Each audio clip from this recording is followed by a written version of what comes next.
Évangile selon Marc, chapitre 16.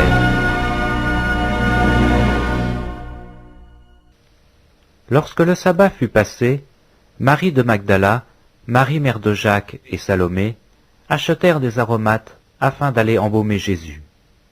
Le premier jour de la semaine, elles se rendirent au sépulcre de grand matin, comme le soleil venait de se lever. Elles disaient entre elles, « Qui nous roulera la pierre loin de l'entrée du sépulcre ?»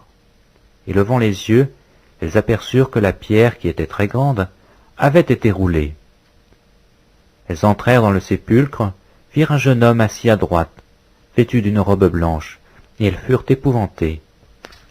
Il leur dit, « Ne vous épouvantez pas, vous cherchez Jésus de Nazareth, qui a été crucifié. Il est ressuscité, il n'est point ici. Voici le lieu où on l'avait mis. Mais allez dire à ses disciples et à Pierre qu'il vous précède en Galilée. C'est là que vous le verrez, comme il vous l'a dit. » Elles sortirent du sépulcre et s'enfuirent. La peur et le trouble les avaient saisies, et elles ne dirent rien à personne à cause de leur effroi.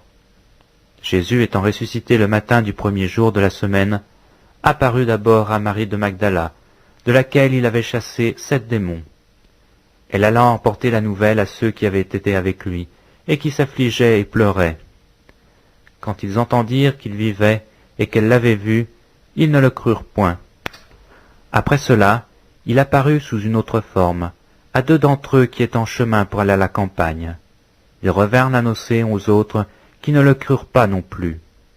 Enfin, il apparut aux 11, pendant qu'ils étaient à table. Il leur reprocha leur incrédulité et la dureté de leur cœur, parce qu'ils n'avaient pas cru ceux qui l'avaient vu ressusciter.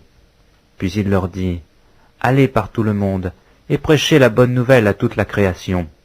Celui qui croira et qui sera baptisé sera sauvé, mais celui qui ne croira pas sera condamné. Voici les miracles qui accompagneront ceux qui auront cru. En mon nom, ils chasseront les démons, ils parleront de nouvelles langues, ils saisiront des serpents, s'ils boivent quelque breuvage mortel, il ne leur fera point de mal.